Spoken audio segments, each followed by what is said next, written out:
Vaccine का हम यहाँ नेक्स्ट पोर्शन कंटिन्यू करते हैं, that is the viral vaccine.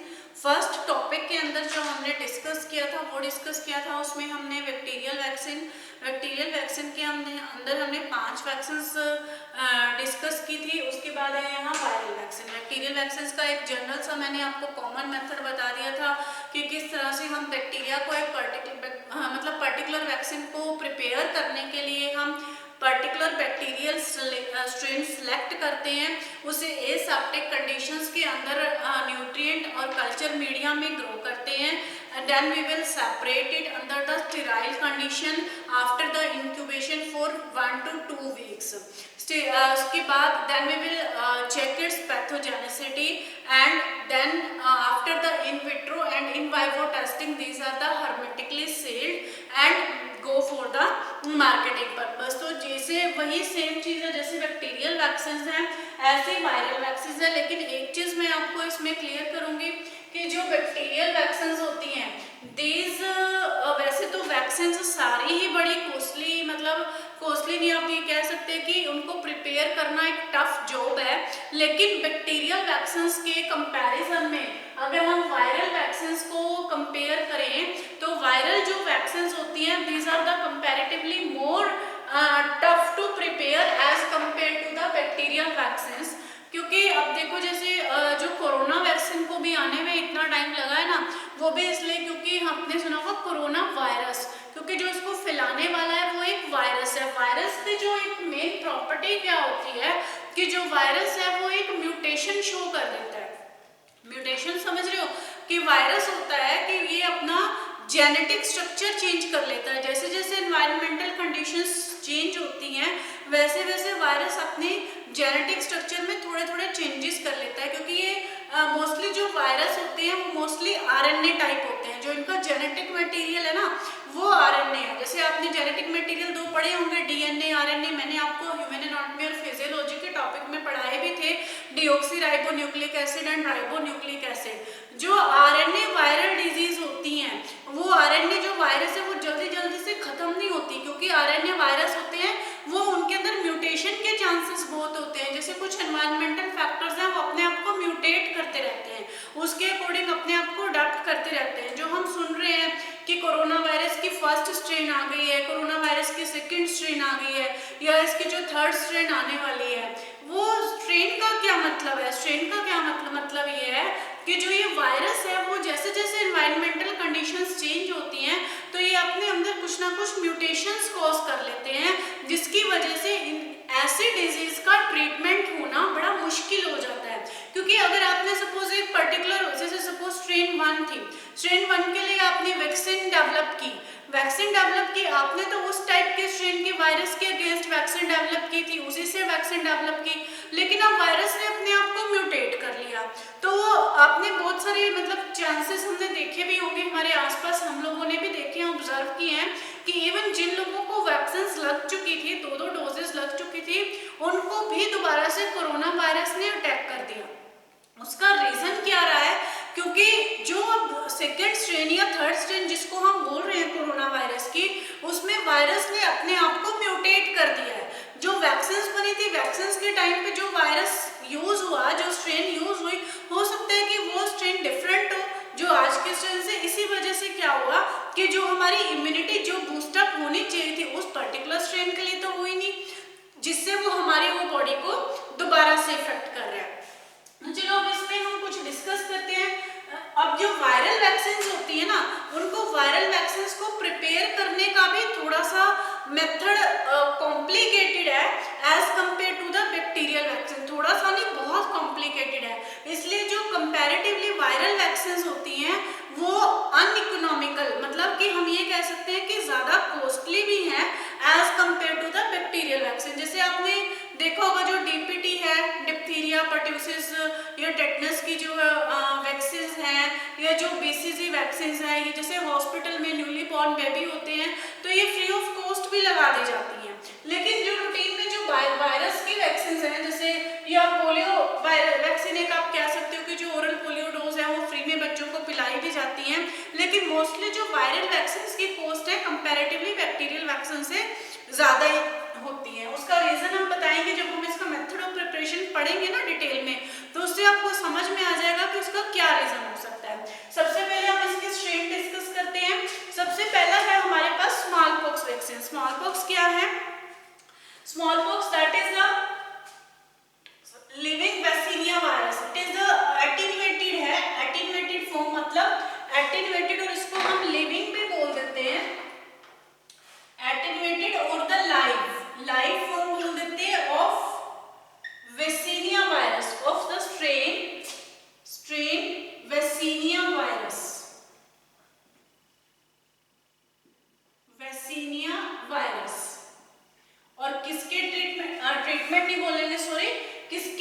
प्रोफाइलैक्टिकली use होगी स्मॉल पॉक्स के लिए। वैसे तो स्मॉल पॉक्स अब पूरी तरह से इरेडिकेट हो ही चुका है, स्मॉल पॉक्स की इरेडिकेशन के लिए यूज होती है।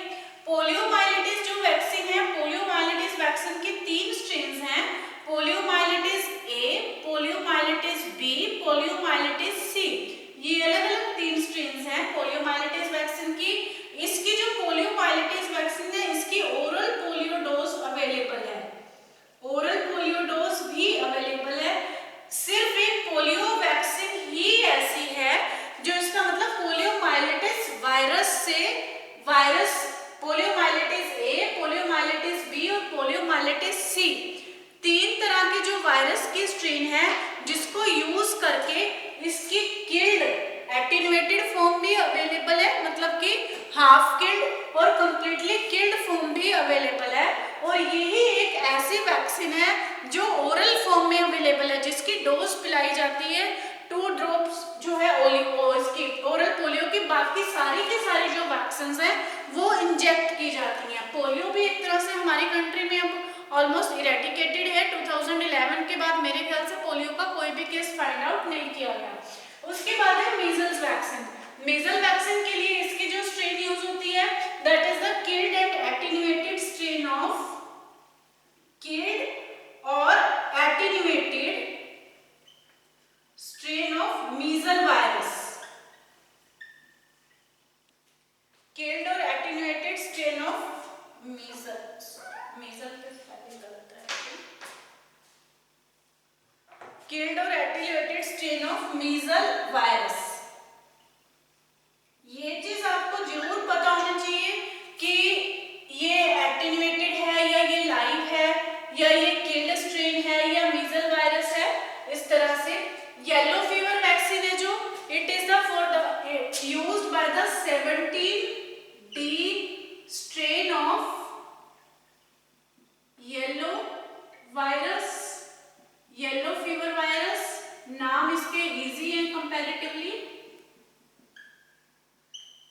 रेबीज है, it is the killed form of rabies virus जिसको हम बोलते हैं। रेबीज किससे फैलता है? बहुत कॉमन डिजीज है, जो भी मतलब एनिमल बाइटिंग से, जैसे जो डॉग है या जो स्ट्रीट डॉग्स होते हैं या एनिमल्स होते हैं, अगर कोई बाइट कर जाते हैं तो उनका जो सलाइवा है, सलाइवा के थ्रू जो है ये हमारी बॉडी में एंटर कर जाते हैं। उसके बाद जो हमारा CNS है, सेंट्रल नर्वस सिस्टम, उसके ऊपर अटैक कर जाते हैं। इसलिए जो रेबीज है जिसमें मतलब पानी से डर लगना, हाइड्रोफोबिया या बहुत सारे ऐसे सिम्टम्स हैं जो रेबीज कॉज कर देते हैं। इसके बाद है influenza, that is the strain of influenza virus. ये इकट्ठे नहीं है, मैंने इसको वैसे ही लिख दिया। This is the 7th number and this is the 8th number. Influenza virus strain, by using the strain of influenza virus, by using the strain of paramyxovirus, mumps है तो paramyxovirus, and rubella, that is the strain of rubella virus. Mumps I think जिसको हिंदी में गलघोटू भी बोलते हैं, ये भी किल्ड स्ट्रेन है। और ये जो रुबेला, पैरामिक्सा और ये जो वायरस हैं, इन सब की भी ये सारी की सारी किल्ड स्ट्रेन्स हैं। ठीक है, तो आपको इनकी स्ट्रेन्स पता होने चाहिए। ये तो आपको पता ही है कि अब जो इन्फ्लुएंजा है वो इन्फ्लुएंजा वैक्सीन है तो ऑब्वियसली वो इन्फ्लुएंजा की प्रोफाइलैक्टिक के लिए यूज होगी। रेबीज वैक्सीन है तो वो रेबीज की प्रोफाइलैक्टिक के लिए यूज होगी। इसको रेबीज वायरस या रेबिडो वायरस भी बोलते हैं, रेबिडो वायरस दूसरा नाम है इसका। इनकी जो बैक्टीरियल वैक्सीन थी, बैक्टीरियल वैक्सीन के केस में तो स्टोरेज कंडीशन मैंने आपको थोड़ी सी डिफरेंट सबकी कॉमन बताई थी जनरल से कि 2 to 8 डिग्री सेल्सियस तक, और फ्रीज ड्रायर इनको करते हैं लायोफिलाइजेशन यानी स्टरलाइजेशन करते इनकी भी लायोफिलाइजेशन है या फ्रीज ड्राइंग मेथड से स्टरलाइजेशन है, लेकिन इनकी जो स्टोरेज कंडीशन है वो कुछ डिफरेंट है। स्मॉल पॉक्स जो वैक्सीन है, स्मॉल पॉक्स वैक्सीन को 2 to 8 डिग्री सेल्सियस पे स्टोर करते हैं, it is for the 1 week. और दूसरी इसकी कंडीशन है, अगर इसको -10 डिग्री सेल्सियस पे स्टोर कर सकते हैं about for the 1 hour. Clear है? 2 to 8 डिग्री सेल्सियस और -10 डिग्री सेल्सियस के लिए हम इसको स्टोर कर सकते हैं अबाउट द 1 आवर। इसको हम स्टोर करते हैं, पोलियो जो माइलेटेस वैक्सीन है इसको हम स्टोर करते हैं -20 डिग्री सेल्सियस, -20 डिग्री सेल्सियस के ऊपर हम जनरली इसको स्टोर करते हैं। 0 डिग्री सेल्सियस पे हम इसको 6 मंथ्स के लिए स्टोर कर सकते हैं। 0 डिग्री सेल्सियस पे 6 मंथ्स के लिए स्टोर कर सकते हैं एंड 4 डिग्री सेल्सियस पे पर हम इसको 3 मंथ्स के लिए स्टोर कर सकते हैं। फॉर 3 मंथ्स के लिए स्टोर कर सकते हैं। थोड़ा सा सिस्टम कॉम्प्लिकेटेड हो गया। This is the small pox vaccine,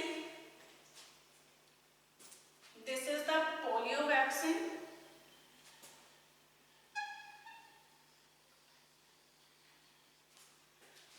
measles vaccine. जो मीजल वैक्सीन है, मीजल वैक्सीन तो वही 2 to 8 डिग्री सेल्सियस के ऊपर स्टोर की जाती है। इन्फ्लुएंजा, मम्प्स, रूबेला वायरस ये भी 2 to 8 डिग्री सेल्सियस के ऊपर स्टोर की जाती है। बाकी इन सभी वैक्सीन के लिए ऐसे कोई पर्टिकुलर कंडीशंस नहीं है कि किसके ऊपर इनको स्टोर किया जाता है। इसमें 2 ही वैक्सीन के लिए पर्टिकुलर कंडीशंस थी, that is the small pox vaccine 2 to 8 degree Celsius और -10 degree Celsius for the 1 year, और इसके लिए अलग से कंडीशन है पोलियो माइलाइटिस वैक्सीन। अब हम बात करते हैं कि ये वैक्सीन एक्चुअली प्रिपेयर की कैसे जाती है। एक सबसे जो लास्ट जो एक है, इसमें 3rd टाइप की वैक्सीन हमने पढ़ी थी, दैट इज द रेक्टेशियल वैक्सीन। जिस तरह से बैक्टीरिया, वायरस एक माइक्रो ऑर्गेनिज्म है, इसी तरह से रेक्टेशिया भी एक माइक्रो ऑर्गेनिज्म है जो जिसमें टाइफस फीवर है, TYPHUS टाइफस फीवर है। ये जो टाइफस फीवर है ये पैंडेमिक की तरह फैलता है, जो फैलता है तो ये जो इसके लिए जो वैक्सीन प्रिपेयर की गई है that is the typhus vaccine and by the killed form of typhus rickettsia,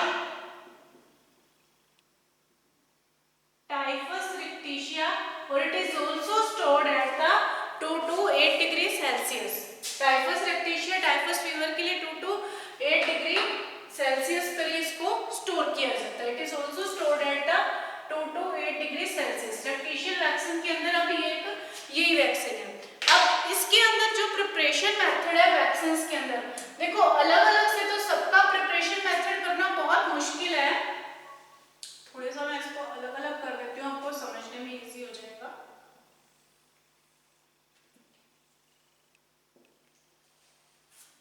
ठीक है, अब इसमें देखो प्रिपरेशन मेथड तो अगर हम करेंगे तो सभी वैक्सीन का प्रिपरेशन मेथड ना तो आपको लर्न रहेगा और उसको लर्न करना भी मुश्किल है। इसमें जो सबसे ज्यादा इम्पोर्टेंट पीछे कुछ क्वेश्चन पेपर्स हमने देखे हैं, कुछ क्वेश्चन पेपर्स में जो सबसे कॉमन जो पूछे जाते हैं मतलब स्मॉल पॉक्स वैक्सीन के ऊपर बहुत बार एग्जाम में क्वेश्चन आया है कि how you will prepare the small pox vaccine. ठीक है, जो स्मॉल पॉक्स वैक्सीन को प्रिपेयर करने का क्या मेथड है। स्मॉल पॉक्स वैक्सीन देखो, अब ये तो मेरे ख्याल से मैं सारा रब कर दूं कि स्मॉल पॉक्स, इसको जैसे एक बार रिपीट कर लेते हैं। Small pox vaccine, poliomyelitis, measle vaccine, yellow fever, rabies, influenza, mumps, rubella और रेक्टेशियल के अंदर टाइफस फीवर। आई थिंक ये आपको क्लियर हो गया होगा। तो सबसे पहले हम इसमें सिर्फ एक स्मॉल पॉक्स वैक्सीन की ही प्रिपरेशन करेंगे कि स्मॉल पॉक्स वैक्सीन प्रिपेयर होती कैसे है, क्योंकि स्मॉल पॉक्स वैक्सीन के ऊपर कंप्लीट क्वेश्चन आया हुआ है कि how you will prepare the small pox vaccine.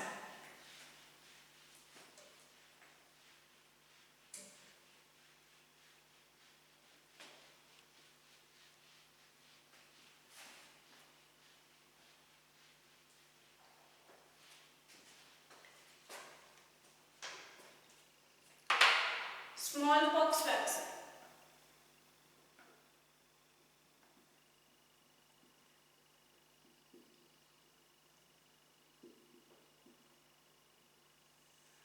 मैंने आपको देखो पहले भी बताया कि जो वायरल वैक्सीन होती है ना, वायरल वैक्सीन को प्रिपेयर करने का मेथड बैक्टीरियल वैक्सीन के कंपैरिजन में बहुत ज़्यादा कॉम्प्लिकेटेड और बहुत ज़्यादा लेंथीएस्ट एंड अनइकोनॉमिकल प्रोसेस है।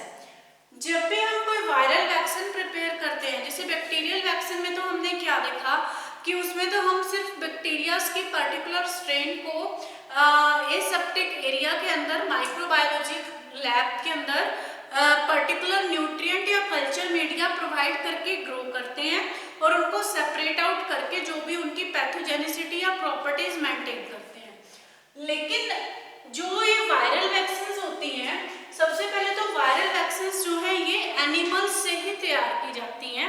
एनिमल्स के इसके अंदर सैक्रिफाई किया जाता है, एनिमल्स को मारा जाता है, किल किया जाता है। अब जैसे स्मॉल पॉक्स वैक्सीन है, उसमें सबसे पहले हम क्या करते हैं, first we will select the healthy animal. First we will select the healthy animal. एक की आपको प्रोसेस समझाऊंगी तो आपको सबके समझ में आ जाएगी। First we will select the healthy animal. अब इसके अंदर जो हेल्दी एनिमल है वो सेलेक्ट किया जाता है जनरली शीप्स या काव्स, शीप या काव्स। इसमें हेल्दी एनिमल इसलिए सिलेक्ट किया जाता है ताकि उसको किसी और टाइप की डिजीज ना हो, क्योंकि और टाइप की डिजीज होगी तो उससे क्या होगा कि जो आपकी वैक्सीन है, जो पर्टिकुलर जो आप स्मॉल पॉक्स वैक्सीन बनाना चाहते हो, तो उससे उसकी पैथोजेनिसिटी भी अफेक्ट होगी। हम क्या करते हैं, फर्स्ट स्टेप में एक हेल्दी एनिमल सिलेक्ट करते हैं। ऐसा नहीं है कि सभी की सभी वैक्सीन के लिए हमने शीप सिलेक्ट कर लिया या काव सिलेक्ट कर दिया, वो डिपेंड करता है पर्टिकुलर वैक्सीन के लिए। जैसे इन्फ्लुएंजा वैक्सीन है उसके लिए हॉर्स सिलेक्ट किया जाता है, या जो पोलियो वैक्सीन है, पोलियो वैक्सीन जो है मंकी की किडनी से सेपरेट की जाती है, ठीक है। तो उसके लिए अलग अलग एनिमल्स हैं। जो स्मॉल पॉक्स वैक्सीन के लिए जो हेल्दी शीप या काफ इसको लेते हैं and first keep it quarantine for the 14 days. 14 days तक उसको अलग से क्वारंटाइन रखा जाता है, ये ऑब्जर्व करने के लिए कि क्या वो हेल्दी कंडीशन में है, क्या उसे किसी और तरह की कोई डिजीज तो नहीं है। फिर उसके बाद क्या करते हैं, सेकेंड स्टेप जो है, prepare the animal. Prepare the animal. अब एनिमल को प्रिपेयर करने का क्या मतलब है, अब प्रिपेयर का मतलब है कि एनिमल को पूरा, जैसे पहले तो ये जो सारी प्रोसेस कैरी ऑन होगी, ये सारी की सारी वैक्सीन बनाने की प्रोसेस आप first to last step even with the observer, even with the जो भी प्रिपरेटर, जो भी इसको प्रिपेयर कर रहा है, that should be in the aseptic room. He himself must also be the hygienic होना चाहिए। तो हम क्या करेंगे, इसमें सबसे पहले जो एनिमल है, एनिमल का जो स्किन है, जैसे शीप के केस में है तो उसके शीप के हमें पूरे बॉडी के ऊपर उसको हाइजीन करना है, उसको डिसइंफेक्टेंट यूज करना है ताकि वहां पर किसी भी तरह के कोई बैक्टीरियाज या किसी भी तरह के कोई माइक्रो ऑर्गेनिजम्स ना हो। उसके बाद प्रिपेयर करने के बाद क्या करेंगे एनिमल्स को, then we will scratch the area. Then we will scratch the area. Area scratch करने का क्या मतलब है कि जैसे मान लो शीप है, जो शीप की अगर सपोज आपने यहाँ शीप की, this is the sheep, sheep का जो ये एरिया जहाँ पे आपने इनोकुलेट करना है, इस एरिया को आप शार्प नाइफ, शार्प ब्लेड से स्क्रैच करेंगे, उसके स्किन को स्क्रैच करेंगे। अब इमेजिन करके देखो कि एक शीप की स्किन को आपने, ना तो आप उसको कोई ये दे रहे हो कि कोई आप कहें कि उसको एनेस्थीसिया दे रहे हो, क्योंकि हो सकता है कि वो आपके प्रिपरेशन में कुछ ना कुछ इफेक्ट करे, तो आप उसको स्किन को स्क्रैच, एक छोटा सा अगर हमारे स्किन के ऊपर कट लगता है तो हाउ इट्स पेनफुल, तो यहाँ हम शीप को या काफ को पूरा स्क्रैच करते हैं, उसकी स्किन को स्क्रैच करने के बाद हम क्या करेंगे, फोर्थ वन, पहले तो मतलब स्क्रैच करने से क्या, पहले क्या करेंगे, we will shave the area, कि उसके स्किन के ऊपर जो हेयर्स हैं उन सभी हेयर्स को रिमूव करेंगे। Then we will scratch the area. Scratch करने के बाद इनोकुलेट दैट एरिया। इनोकुलेट का क्या पर्पस है कि आपने जो स्मॉल पॉक्स वैक्सीन है, स्मॉल पॉक्स के जो वायरस था, small pox virus, small pox का वायरस कौन सा था, वेसिनिया वायरस, ठीक है। आपने वेसिनिया वायरस की स्ट्रेन सेलेक्ट की, इसमें वेसिनिया वायरस, वेसिनिया वायरस के जो हम उसको बोलते हैं वायरस सीड्स, ठीक है, उसको इनोकुलेट किया हमने, वायरस के जो सीड्स है यहाँ इनोकुलेट किए हमने कुल मिला के उसकी स्क्रैच्ड स्किन के अंदर वायरस इनोकुलेट कर दिया, वायरस डाल दिया। इनोकुलेट करने के बाद हमने क्या किया, incubate it for 14 days, incubate it for the 14 days। incubate का क्या मतलब होता है कि उसको ग्रो करने का टाइम दिया, कि वो वायरस उस शेप के अंदर पूरी तरह से उसके स्किन के अंदर पूरी तरह से ग्रो कर जाए। आखिर हम वैक्सीन बना रहे हैं, तो वैक्सीन बनाने के लिए जब हमने एक एनिमल को यूज कर लिया, पता है कि उस एनिमल की तो डेथ निश्चित है, तो उसको प्रॉपर टाइम दिया जाता है कि उसमें सफिशिएंट अमाउंट में वो वायरस वहां पे ग्रो करे, इंक्यूबेट हो जाए। इंक्यूबेट मतलब उसको जैसे एक सीड को ग्रो करने का टाइम चाहिए, ऐसे वायरस को भी सारी पर्टिकुलर कंडीशंस दी जाती हैं। हेल्दी कंडीशंस के अंदर, एसेप्टिक कंडीशन के अंदर उसको इंक्यूबेट किया जाता है। ये जो इंक्यूबेशन का पीरियड है या जो इनोकुलेशन का पीरियड है वो vaccine to vaccine, preparation to preparation vary करता है। उसको इंक्यूबेट करने के बाद हम क्या करते हैं, देन सैक्रिफाइस द एनिमल। अब उस एनिमल को सैक्रिफाइस किया जाता है, देन सैक्रिफाइस द एनिमल। कुल मिला के उस एनिमल को आपने किल कर दिया। सैक्रिफाइस करने के बाद आपने उसकी जो स्किन है, उसकी स्किन से वो जो सारा वायरस है, मतलब वो आपने स्क्रैच किया या उसको रिमूव किया।